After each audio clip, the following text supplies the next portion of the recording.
And then our neighbor boy, he came about my oldest son and says, you know, see our cabin wood that we built. They went around to these new homes and took furniture and stuff out of those homes and took them to their cabin in the woods. Hi, John. Hi, How are you? good. How about you? Good.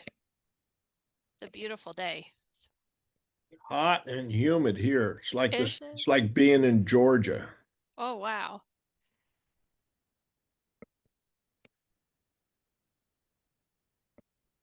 Good to be inside. I forget what it's like to have such humidity. Yeah. We lived in Tallahassee, Florida for a while. Oh, And it did was, you? yeah, Oh, and it's very humid there. yeah.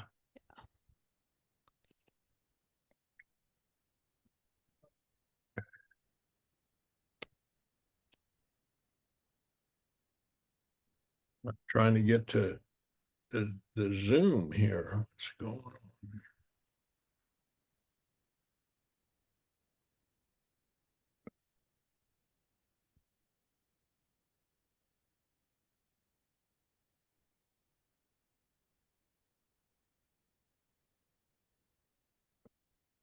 So other than that, you're having a good week? Yeah, pretty good.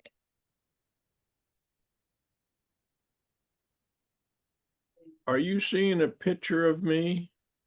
Yes, I can You see. are, huh? Yeah. So we're on Zoom. I'm not sure what's going on here. I'm gonna.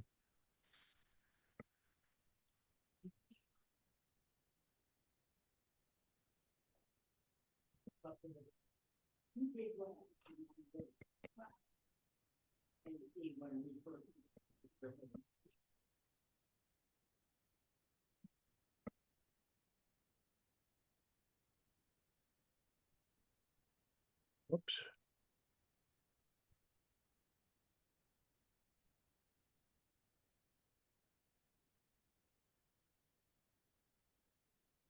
There you are. I got lost in all this technology. It's easy to do. Boy, you are having a nice day. I can tell about how bright it is there. Yeah, it's really nice. Your camera just adjusted the light. Oh, okay. I think it keeps going in and out. Now, I noticed you use a headset. Is there a reason for that? Um,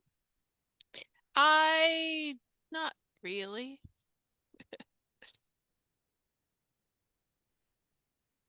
Are you using an Apple? No. Oh, okay.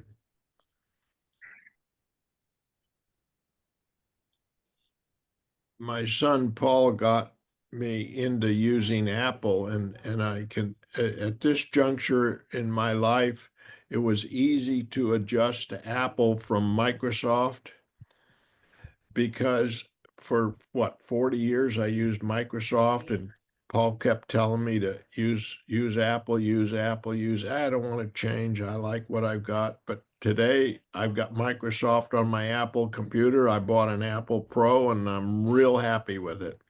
Nice. Way to Yeah. go. Hey, Fred, how are you? Hey, John. Good. Hmm.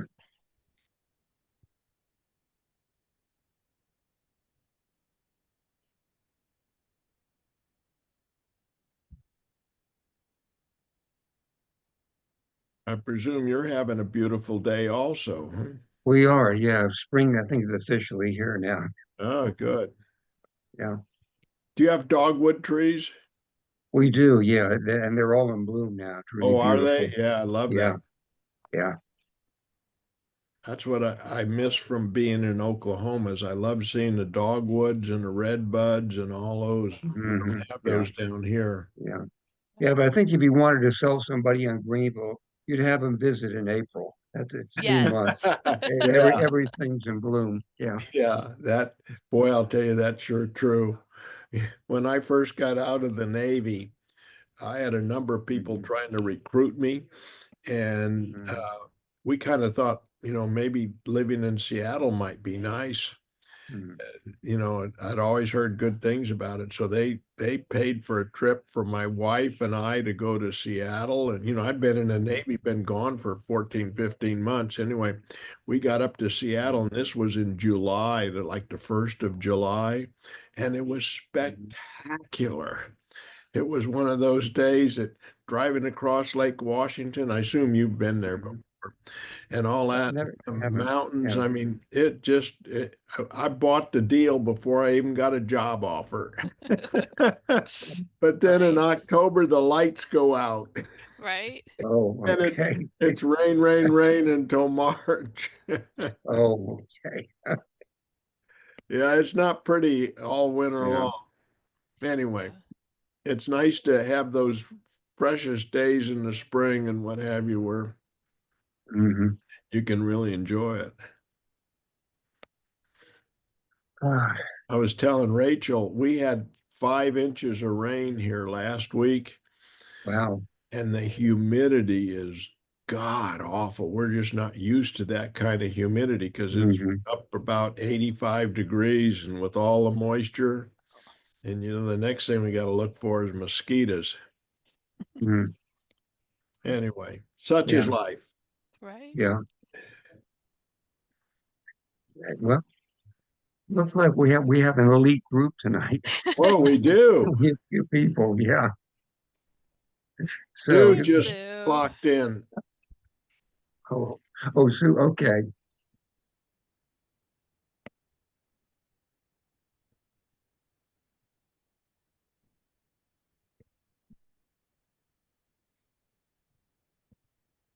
At least I think Yeah, she's she's on the there. screen. She Oh, there we is. go. Hi, Sue. Yeah. Okay. Hi, Sue. Okay. She's in.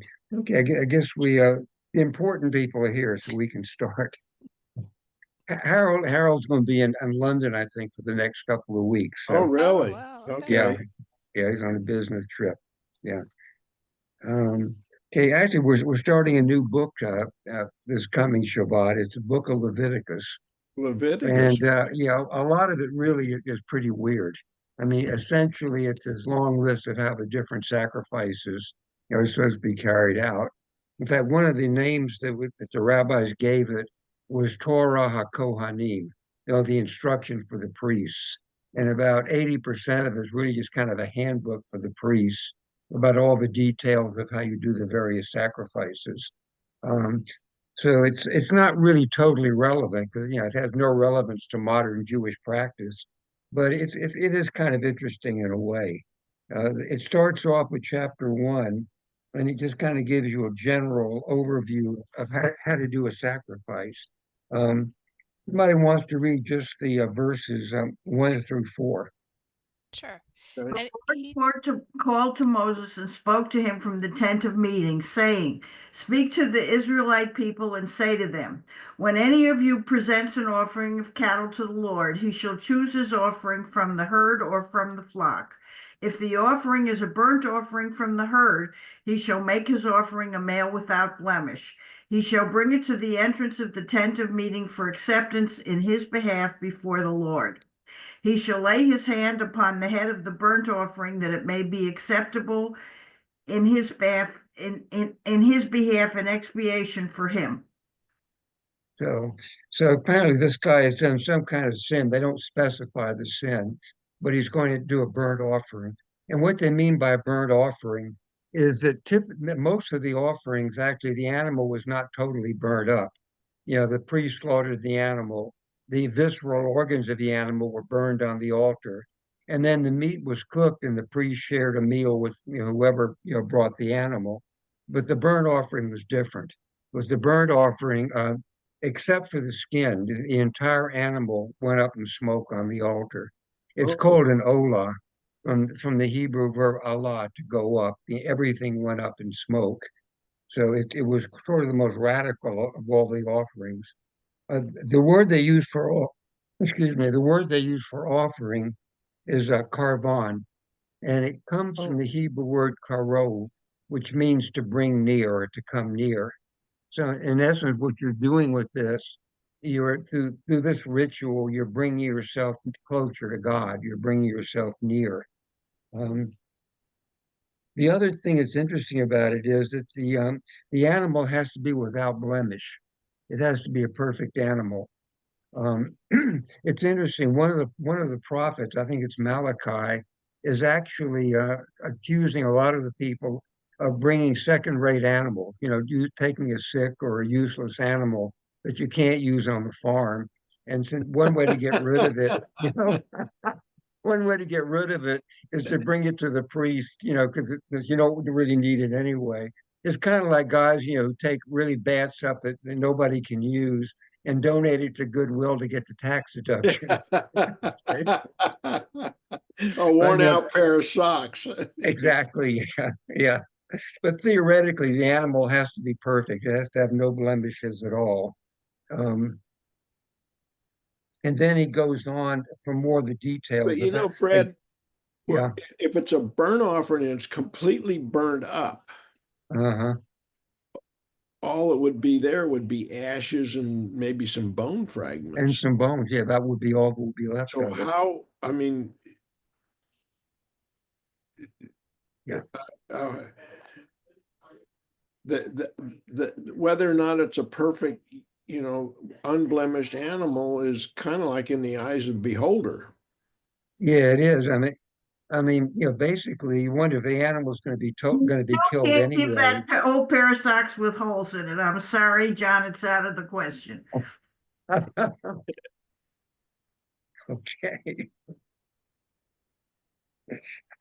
Yeah, yeah, but apparently there's something about the animal having to be perfect. And actually, back in Exodus when they're talking about the rules for the priests, no priest can preside in the temple unless he is actually, in a sense, perfect. Anybody of a priest who is blind or deaf, or or is a hunchback, or has any major physical disability, is not allowed to preside in the sanctuary. So actually, they're applying the same rule to the priests as they are to the Yeah. sacrificial animals, in a sense. Um, then they go on further with more of the details of exactly how they do it, and that's verse 5 through 13. Yeah, somebody wants to read that. Sure, I will.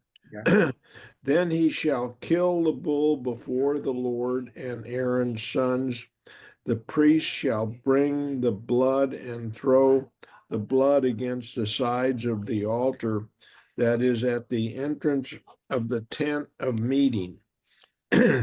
Then he shall flay the burnt offering and cut it into pieces, and the sons of Aaron the priest shall put the fire on the altar and arrange wood on the fire, and Aaron's sons, the priests, shall arrange the pieces, the head and the fat on the wood that is on the fire on the altar, but its entrails and its legs he shall wash with water, and the priest shall burn all of it on the altar as a burnt offering, a food offering with a pleasing aroma to the Lord. If the gift for the burnt offering is from the flock, from the sheep or goats, he shall bring a male without blemish, and he shall kill it on the north side of the altar before the Lord and Aaron's sons. The priest shall throw its blood against the sides of the altar. Well, that's not saying it's burn all up. Well, yeah, you're right. The blood, it's flayed first, so the hide is saved. Yeah. Yeah, the hide is not burned up, and of course, the blood. Yeah, they start. The way they killed it. is that by taking a knife and cutting its throat, drawing a knife across its throat. The idea was that that was probably the quickest, in a sense, most merciful way, to kill the Sure. animal. And also by cutting both carotid arteries and both jugular veins, you got the maximum amount of blood. You got a lot of blood right away. And apparently part of this thing is blood has to be sprinkled around the altar.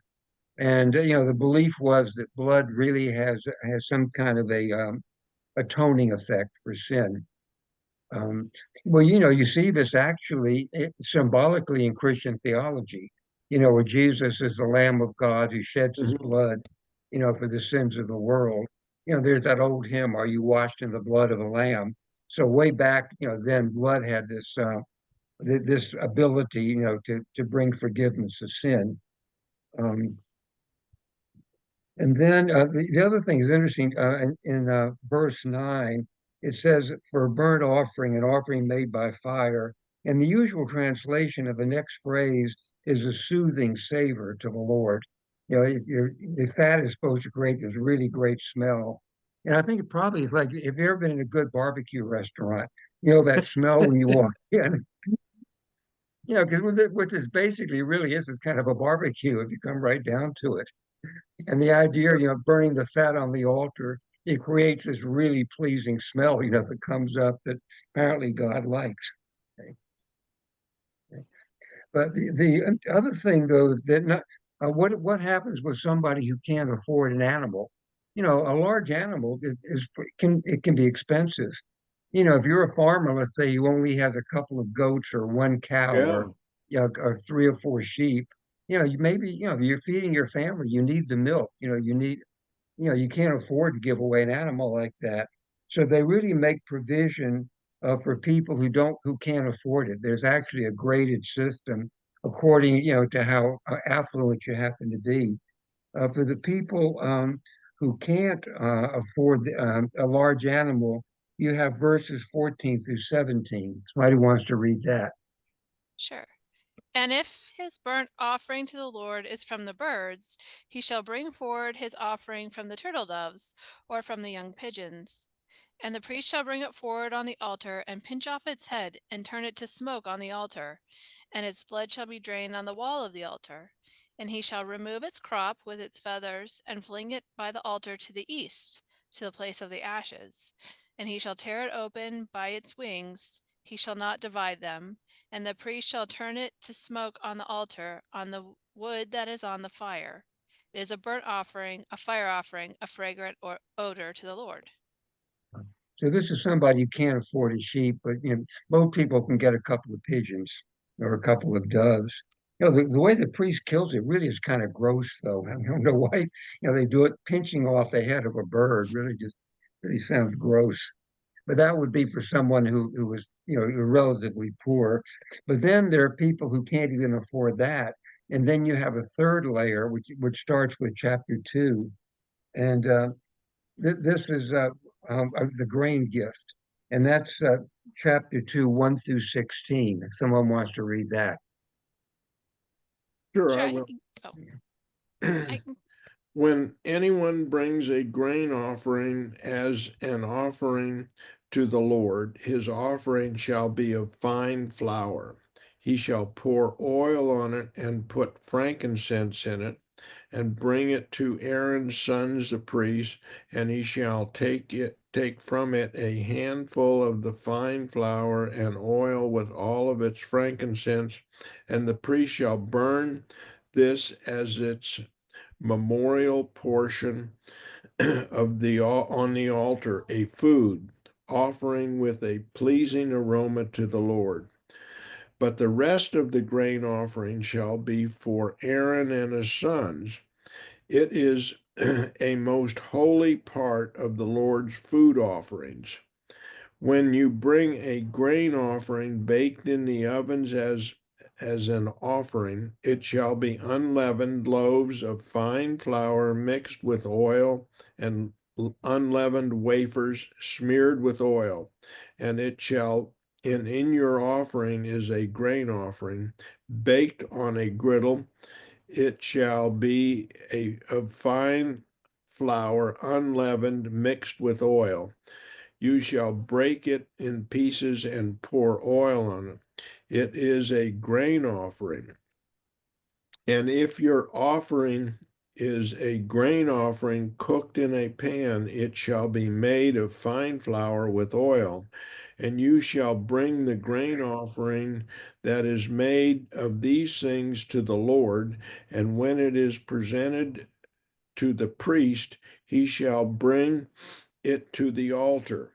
And the priest shall take from the grain offering its memorial portion and burn this on the altar, a food offering with a pleasing aroma to the Lord. But the rest of the grain offering shall be for Aaron and his sons. It is a most holy part of the Lord's food offerings. No grain offering that you shall bring to the Lord shall be made with leaven, for you shall burn no leaven nor any honey as a food offering to the Lord. As an offering of the first fruits, you may bring them to the Lord, but they shall not be offered on the altar for a pleasing aroma. You shall season all of your grain offerings with salt. You shall not let the salt of the covenant with your God be missing from your grain offering. With all your offerings, you shall offer salt. For if you offer a grain offering of first fruits to the Lord, you shall offer for the grain offering of your first fruits, fresh ears roasted with fire, crushed new grain, and you shall put oil on it and lay frankincense on it. It is a grain offering, and the priest shall burn as its memorial portion some of the crushed grain and some of the oil with all of its frankincense. It is a food offering to the Lord.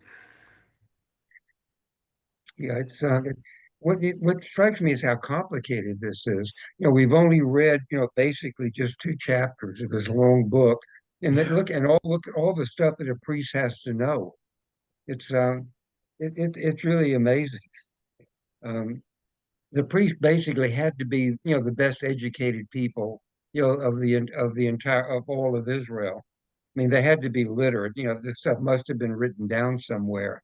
So in an era where most people were not literate, you really would have to be literate to be a priest, just to be able to read all these instructions, keep up with it. The grain gift, the Hebrew term for it is mincha, which really just means gift. That's the basic meaning. In biblical times, it meant the grain gift that you brought. Later, after the temple was destroyed, centuries later, the word just simply meant a gift of any kind. And it kind of shows you how words change with time, though. In modern usage, mincha really refers to the afternoon prayer service, and it's not clear how the connection between those things are. But it started off as a grain gift to the temple.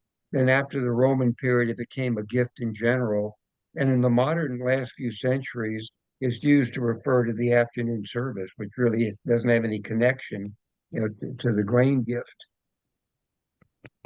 Um, It but sounded like the grain gift really was a matzah. Sort of, yeah. It was flat, basically just Yeah, unleavened bread or yeah. unleavened cake, however you baked it. And again, why we really don't know the reason behind this stuff. And why does it have to be unleavened? Why is that important? And also, why do you have to salt it? What does salt have to do with it? You wonder about, why salt has to be included in the sacrifices, but and there's nothing else in the Bible that really refers to salt. In fact, it's really only the New Testament that you see that salt has some special significance. I think it was Jesus that first used the term "you are the salt of the earth." And that's become a common, expression we use all the time now. It's a compliment actually if you say someone is the salt of the earth. And Wasn't so salt almost like a currency because salt was very rare? it was very important. In fact, Yeah. and during the Roman period, Roman soldiers were actually paid in salt, which in Latin is sal, and that's really where we get the word salary from. Salary actually comes from salt. They were paid in salt. It was used as currency. So Now, Alter says throughout the Mediterranean, salt was associated with covenants, and the phrase in Numbers 18:19, a perpetual covenant of salt, suggests that the link between salt and permanently binding What? covenants may have been reinforced by salt's efficacy as a preservative. It could be when there's no refrigeration. yeah. You would salt meat and use it to preserve stuff. Yeah. Yeah, If you remember, if you saw that movie, a few years ago about, the life of Gandhi, one of the big episodes there is when he leads this march to the sea to make salt in defiance of the British rulers, because apparently the British had some kind of monopoly on the production of salt in India. And with this symbol of defiance against the British government was to lead a group of people to make their own salt from the sea. yeah. The only thing that I can remember of the Old Testament with like salt is Lot's wife turning into a pillar of salt. Cover of salt, yeah. Now, also it mentions honey. Yeah, when we again, why it's not clear why honey is Yeah. would be prohibited. It's again a lot of this stuff, it was probably it would rest on facts that were probably very well known to the people that wrote this, and they just been lost over time. We really have no idea why they did certain things or didn't do certain things then. It's just the significance of it just lost to us. Let's see the more typical sacrifice they describe in chapter 3. It starts off with verse 1, where it says, "If his offering be a sacrifice of peace offerings," and the peace offerings were called shalomim after shalom, but it really means more than peace. Shalom can really mean just well-being or goodness. And so basically, you always think of offerings as being brought, for atonement when somebody sins. But apparently you could bring an offering just, to celebrate something. This peace offering or goodwill offering is really, you can do that just because you feel good, just because you want to do something for the temple, or You or should, maybe something good has happened to you. You just had a child born, or one of your kids has just gotten married, or just there's just something good that's happened to your family, and so you can actually bring an offering, this peace offering, which really has nothing to do with sin. It's not an atonement offering at all. Um, the first five verses, 1 through 5 of chapter 3, where he described that. Um, Somebody want to read those verses 1 through 5 on chapter 3? If his offering is a sacrifice of well-being, if he offers of the herd, whether male or female, he shall bring before the Lord one without blemish. He shall lay his hand upon the head of the offering and slaughter it at the entrance of the temple of meeting, and Aaron's sons, the priests, shall dash the blood against all sides of the altar.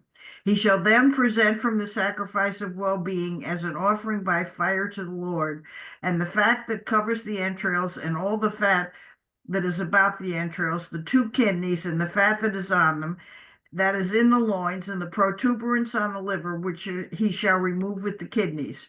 Aaron's son shall turn these into smoke on the altar with burnt offerings, which is upon the wood that is on the fire, as an offering by fire of pleasing odor to the Lord. And this is more typical. This is not like the burnt offering. All you're putting on the altar basically are just the visceral organs, of the animal, and the rest of it can be cooked and eaten. In fact, there's some scholars that actually have a theory that may have been the only way that you were allowed to eat meat. You're only permitted to eat it in a religious context. Because you remember, originally Adam and Eve were vegans, They were only allowed to eat, what grew in the garden. And then after Noah's flood, God says, okay, if you have to eat meat, I'll let you eat meat. It was kind of a concession to human weakness, really. You're allowed to eat meat. And some historians believe that this is the only context in which you could eat it. You brought the animal to the priest. They slaughtered it in the proper way, uh, took out the viscera, and then you shared the meat with the priest. Um, in fact, there's an interesting verse in the prophet Hosea where he's accusing the priests of misleading the people and not fulfilling their role properly. And one of the phrases he said that you become fat on the sins of the people. And when you really think about it, the more sins, the more animals are going to be brought to the priest to be slaughtered. So, the more the people sin, the better the priests are going to eat, essentially. They literally do get fat on the sins of the people. You know what? I would guess that at the time this was written, that probably a very high percentage of the people really didn't have a lot of domestic animals. Hmm. That they were Yeah, mostly grain and food gatherers and whatever they could, like the pigeons and that type of thing.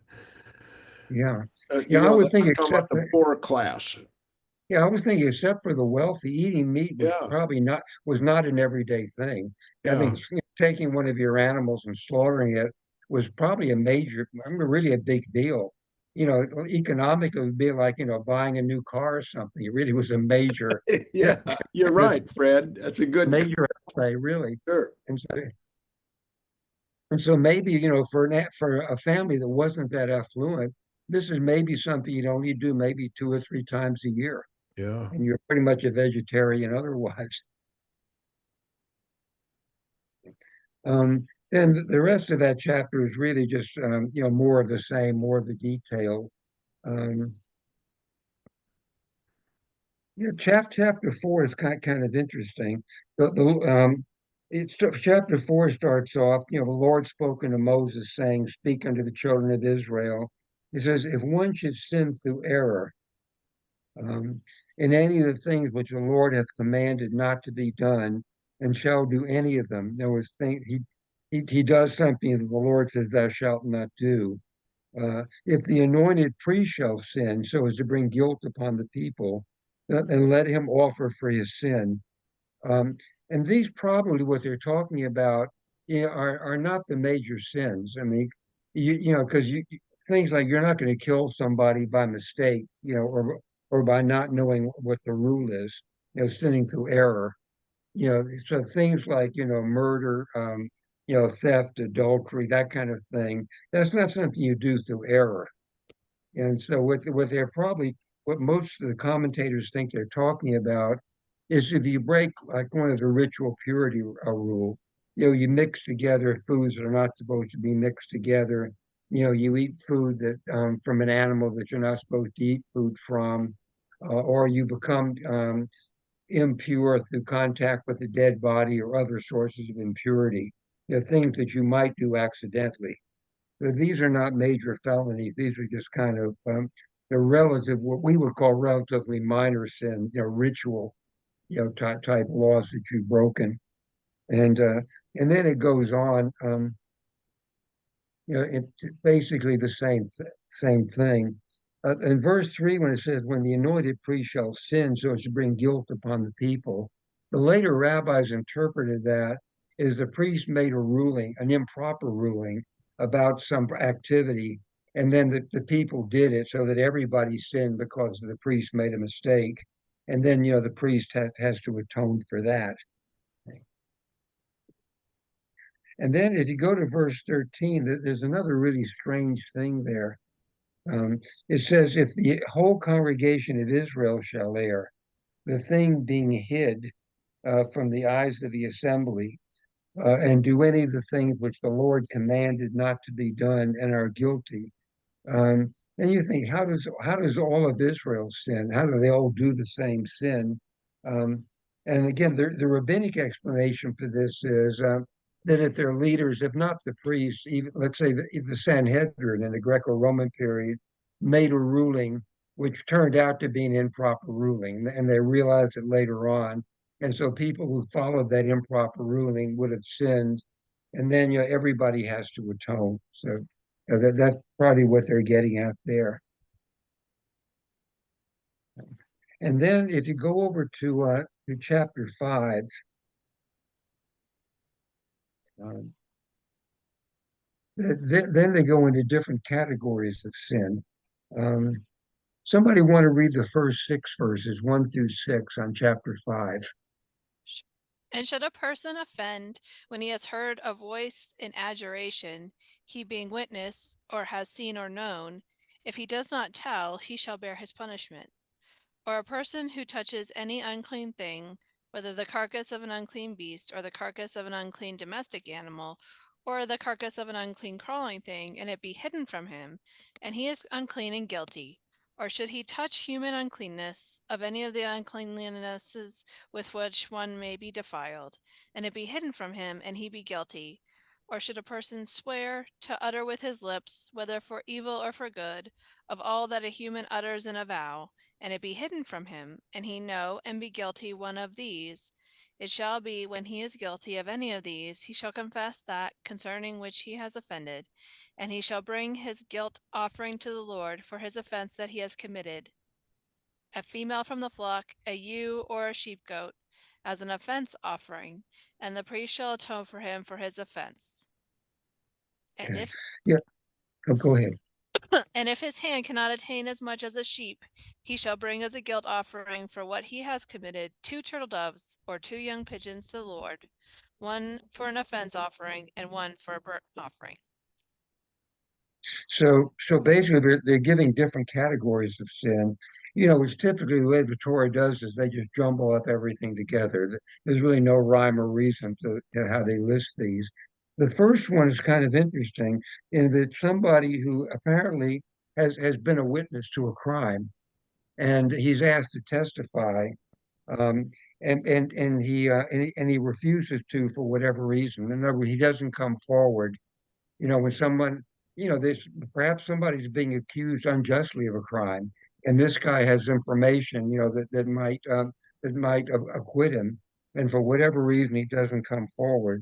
And so, but meaning he shall bear his iniquity, it sort of means it's a burden that he has to carry until he does the proper sacrifice, does the proper thing in order to be atoned for it. And then they go into the ritual cleanliness thing. If you touch any unclean beast, any beast that's not kosher, and a lot of people don't realize this. The animals like pigs or other animals which are not kosher, is not that you just can't eat them; you can't touch them. It's you're ritually unclean if you even touch the carcass of one of these animals. So you don't need to eat it even to be unclean. Of course, it brings up the question: can Jews play football? With the pig skin. Yeah. Um, well, the uncleanliness of man, what they mean by that, if you touch a corpse, then you're rendered unclean. You've got to go through a process. Or if you even come close to somebody who's touched a corpse and is unclean, later on in Leviticus, they give a whole list of ways that you become unclean, and you have to offer the sacrifice. In fact, you really, it must have been kind of difficult in those days because you really almost have to watch everything you did during the day, everywhere you went, everything that you ate. There are all these things that could be a source of uncleanliness. And then, that you have to carry your sin until you go through this whole procedure with the priest, to be decontaminated essentially from it. So if you killed a wolf or a coyote or a mountain lion, those are unclean. Right. And you had to get rid of the corpse or get rid of the animal so Yeah. your goats or whatever wouldn't eat it or whatever. And Mhm. that would be just touching it would be make you unclean. Yeah, you would have to go through this procedure and bring the Yeah. sacrifice and Wow. so for the temple, you have to imagine the temple must have been a really busy place. Busy place. Yeah, it would be hard to get through a day. Yeah, it would really be hard to get through a day and not do something, Sure. that would render you ritually unclean. Fred, I And have a question. Who, yeah, if you can't touch a corpse, who prepares the body for burial? yeah, that's really interesting. Um, the Kebra Kadisha, the committee that every synagogue has that does go through the ritual purification of the body. Um, uh, they, they supposedly by biblical law would be unclean. Um, and again, that's something I've really never understood, because being on the Kebra Kadisha, the word itself means the holy society. It's a holy thing that you're doing, and you're purifying the corpse by this ceremony that you're doing, but you are handling a corpse. The only rationale I can think for it is that at the conclusion of the ceremony, the corpse has been purified. It's a ceremony of purification, and so then you're handling something which is no longer unclean. So that's the only way that I can rationalize it. But it's an interesting question. Yeah. Um, in fact, though, a Kohen is not allowed to handle the body. The No, only exception that's made, yeah, the only exception that is made is for his own family. If someone in his own family dies, he's allowed, to help bury them, but he's not allowed to bury anyone else. In fact, some very ultra-Orthodox Jews will not even go to the cemetery unless for a funeral for their own family, because just walking over the grave apparently, is enough to make you unclean. And in fact, there was really a big scandal in Israel, several years back. Some of the an ultra-Orthodox group was actually complaining to the Knesset that one of the El Al flights, from Ben Gurion Airport in Tel Aviv, was passing over a cemetery, and they wanted the route changed because any any any Kohanim that might be on the plane would be rendered unclean. And LL's answer was that at the point that the plane crossed the cemetery, it was passing through 22,000 feet. Like 4 miles or so above, and that should be far enough that the uncleanliness, shouldn't extend that far. If you were 4 miles away from it horizontally, you wouldn't be unclean. But there were some of them that refused to take that flight anyway. So shows how far you can take something. And let's see, then he goes on to, if you look over on verse 20 on chapter 5, and this is kind of interesting, that the Lord spoke unto Moses saying, in verse 20, if anyone sin and commit a trespass against the Lord and deal falsely with his neighbor in a matter of deposit or of pledge or of robbery, or have oppressed his neighbor, or have found that which was lost and deal falsely therein, or swear to a lie, and any of all these that a man does, sinning therein, then it shall be, if he sinned and is guilty, he shall restore the thing that he took by robbery, or the thing which he got by oppression, or the deposit which was deposited with him, or the lost thing which he found. And anything about which he has sworn falsely, he shall even restore it in full, and add a fifth part more thereto. Unto him to whom it pertaineth shall he give it in the day of his being guilty. And then he goes on in verse 25, he shall bring his forfeit unto the Lord, a ram without blemish. There's a sacrifice. But the thing is, these are not ritual things. These are sins against somebody else, where Yeah. you've oppressed someone or stolen from them, or cheated them in some way. And so here you have to make it good with them first, and then you can go to the priest and offer the sacrifice, but only after you've made it good for the person that you've wronged. And the later rabbis actually made that a major teaching. And the commentary on the day of Yom Kippur is that there are two categories of sin. One is the categories that only involve you and God. You eat non-kosher food, you don't keep the Sabbath, this kind of thing, where no one else is harmed by it, but it's between you and God. And there, if you sincerely repent, God will accept that, and you're okay. But if your sin involves harm to somebody else, you can't go to God and ask for forgiveness. You have to go to the person that you've harmed, get their forgiveness first, and only then will God forgive you. And it really comes from this section over here. You know, sins against people, you make it good with the person you've hurt, and then you can go through the procedure in the temple, you know, with the priests. It almost sounds like that's the precursor to our civil laws, that you restore things to the way they were originally. Yeah, it's what we would call tort law, you know, Yeah. in a modern setting. You know, you should. In fact, the term that the Torah uses later, we'll get to it later on in Leviticus. You know, in places where you've harmed someone else or taken something from them unfairly or whatever, it's a yishalem, and that means he shall make it good or he shall make it whole, and it comes from the verb shalem, which means to make complete, which is where we get shalom, the word for peace.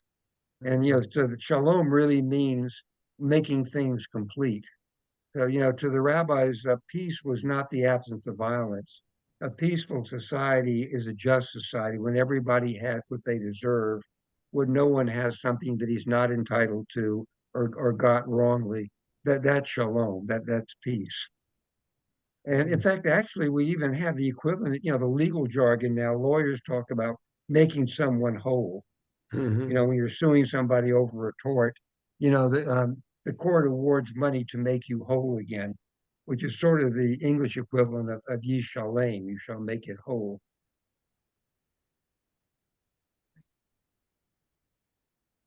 Okay. Any other questions or comments about this? This is kind of weird, but it's kind of It's it's a fun to very go through Very it. interesting. interesting. Yeah. Yeah, yeah. It's good. Yeah. And imagine being a priest and having to master all this, having, you know, all these details, you know, which sins you have a goat for, which has to be a male, which has to be a female. You know, it's amazing, you know, what you had to know to be a priest. Well, and especially considering they didn't have things that in mass communication that they could communicate with one Yeah. another. And it's not just the sacrifices, you know, well, Yeah. as we'll see later on in Leviticus. Let's say you wake up one morning, you have a rash. Well, you don't go to see a doctor, you go to see your priest, and he looks at the rash and decides whether you're clean or unclean, and Oh. whether you have to leave the camp for a week or whatever. So you know, but besides, you know, having to be a butcher essentially, which this is what it involves, you've also got to be a dermatologist on top of everything else.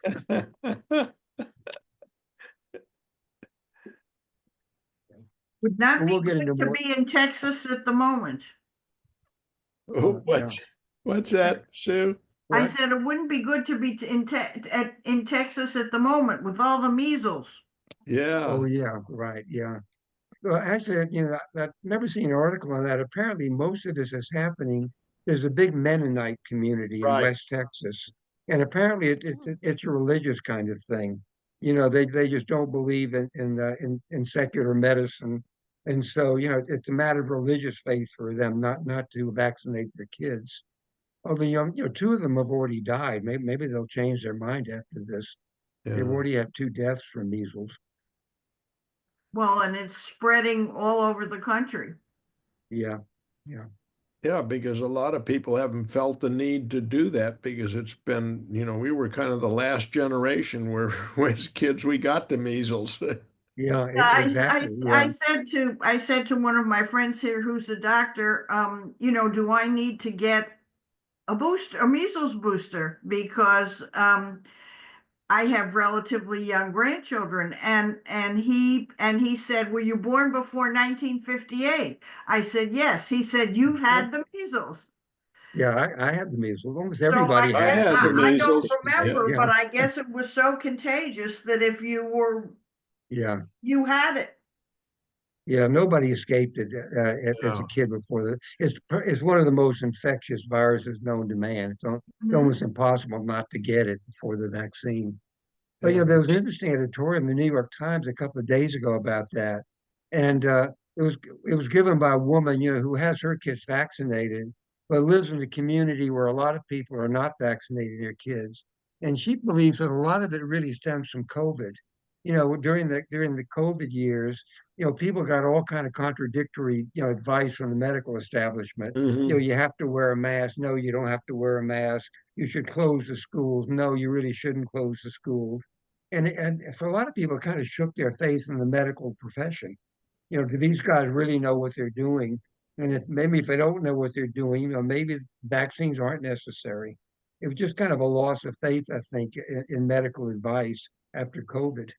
Well, and I think too, measles, mumps, chicken pox, and all of that, it was almost like a rite of passage. It really was. Yeah, yeah. That's one of my earliest childhood memories. I got a really bad conjunctivitis with measles, and I remember, my eyes just burned. I couldn't stand light, and I remember being in a dark room for about four or Yeah, five that's right. days. Yeah, I think I was about 4 or 5 years old at the time when I had Yeah. it. Yeah, I it sounds remember awful. the dark Mhm. room part. Yeah. Of course, the problem is, because it's a childhood disease, I think a lot of people have the idea, well, nobody will die of a childhood disease. Yeah. And it's true, the mortality is very low. It's like 1 or 1.5%, but people do die of it.